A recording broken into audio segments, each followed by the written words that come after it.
ภารกิจครั้งที่2ปัจจุบันกำลังดำเนินการในเวลา5โมง00ทีมกู้ภัยและนักประดาน้ำได้เข้าไปในถ้ำอีกครั้งหนึ่งเท่าอ้วนชายหนุ่มประจำหมู่บ้านที่คอยช่วยเหลือเป็นอาสาสมัครกู้ภัยได้รับภาระหน้าที่อันหนักหน่วงอีกแล้วนำกล้องจากลาวโทรคมไปติดตั้งอยู่ในถ้ำเพื่อสายออนไลน์หรือว่าให้คนข้างนอกถ้ำได้เห็นการเคลื่อนไหวตลอดเวลาสวัสดี FC แฟนคลับทุกท่านก็แล้วกันมาพบมาพ่อกันอีกแล้วท่านผู้ชม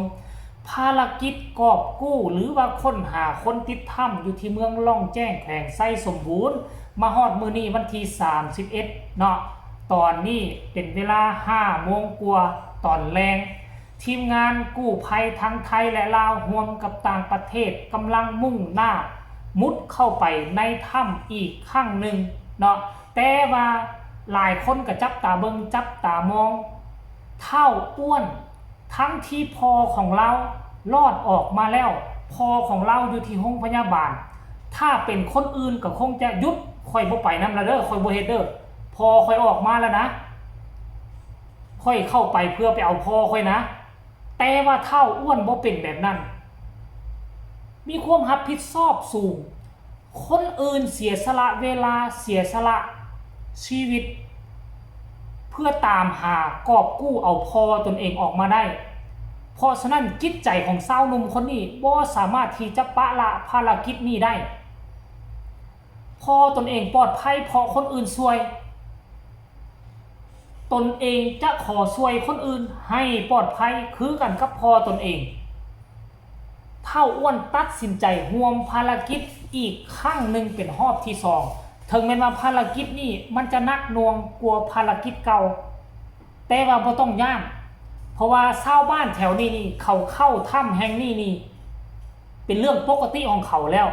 ช่วงฤดูแล้งช่วงอย่างเขาก็เข้าไปหาอยู่หากินอยู่แล้วแต่บ่เคยมีน้ำฝนตกและน้ำท่วมปากถ้ำแบบนี้จักเทื่อเพราะฉะนั้นแล้วกู้ภัยก็เลยเอาไปน้ำเพราะเขาเป็นคนพื้นที่เขาเคยเข้าก่อนแล้วก็คือน้องอ้วน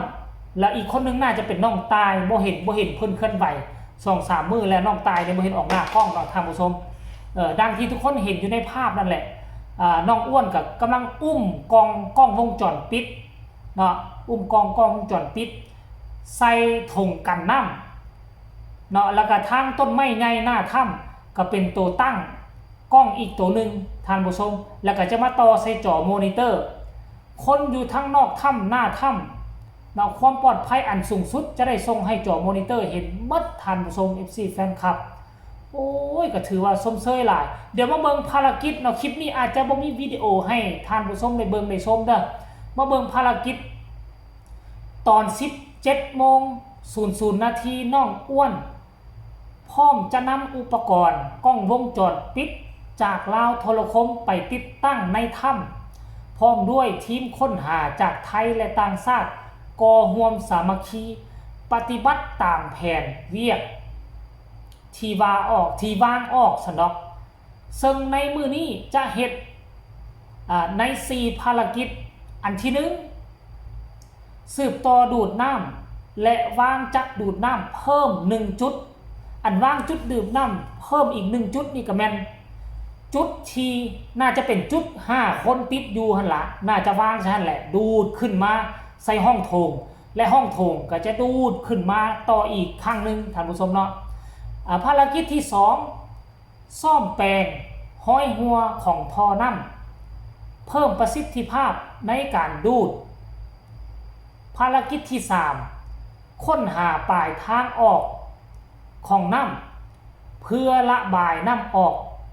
ทางล่างหรือว่าทางลุ่มน้ำใส่รถขุดหรือว่าแมคโครหรือภาษาลาวเรียกว่ารถจกเนาะเปิดหน้าดินให้กว้างหมายความว่าซอกหาจุดตาน้ำมันออกแล้วก็ใส่รถจกรถแมคโครขุดให้มันกว้างให้มันเลิกขึ้นตืมเพื่อให้น้ำไหลออกสะดวกซวยปั้มน้ำนี่นะท่านผู้ชมเพราะว่าหัวปิดแล้วท้ายกระดูดกลางยังหาม่องปล่อยอยู่ท่านผู้ชมเนาะภารกิจที่เนี่ย4เลยได้เนาะทุกคนเริ่มปฏิบัติการแล้วขอให้ฟ้าฝนเป็นใจ ปัดเป่าไปไกลๆให้ภารกิจลุล่วงและเห็น2คนในไวๆนี่ท่านผู้ชม FC แฟนครับอันนี้คือภารกิจของมือนี่ความจริงแล้วข่าวมันก็เริ่มซบเซาไปเลยได้ประชาชนก็คือว่ามิดเงียบไปแล้วท่านผู้ชมเอ้ยมิดเงียบไปแล้วเพราะว่าเห็น5คนนั่นข่าวกติคือโคมบางคนก็ว่าครบแล้วมันก็เลยเห็นให้ข่าวคอยมิดเงียบไปละท่านผู้ชมเอ้ยแต่ว่าภารกิจยังบ่ทันจบ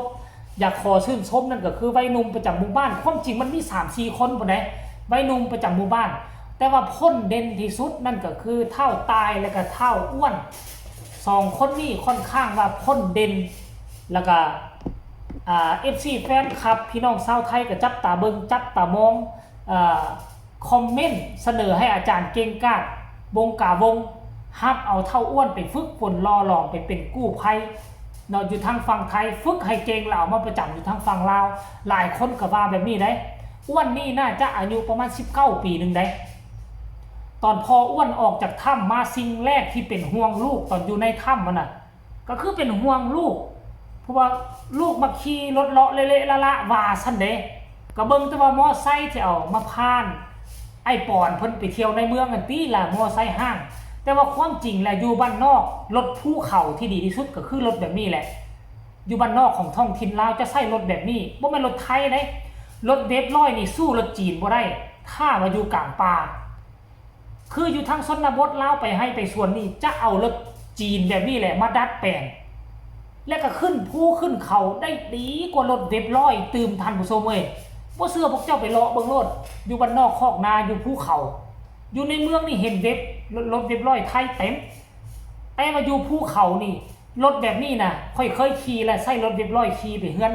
พี่น้องมง2คนขึ้นภูค่อยได้ลง2คนบ่ขึ้นใช้เลข1เลข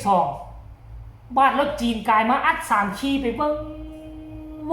เขาเลยถามรถพวกเจ้าเป็นหยังคือบ่ขี่ว่าซั่นมันแฮงบ่พอคือว่ารถจีนนี่น่ะเนาะเฟืองทางด้านในของเขาเอิ้นเฟืองอีหยังก็เฟืองเกียร์ป่ะ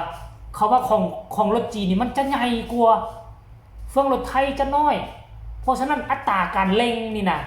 เนาะคันท่าอยู่ทางเพียงทางหยังถนนดี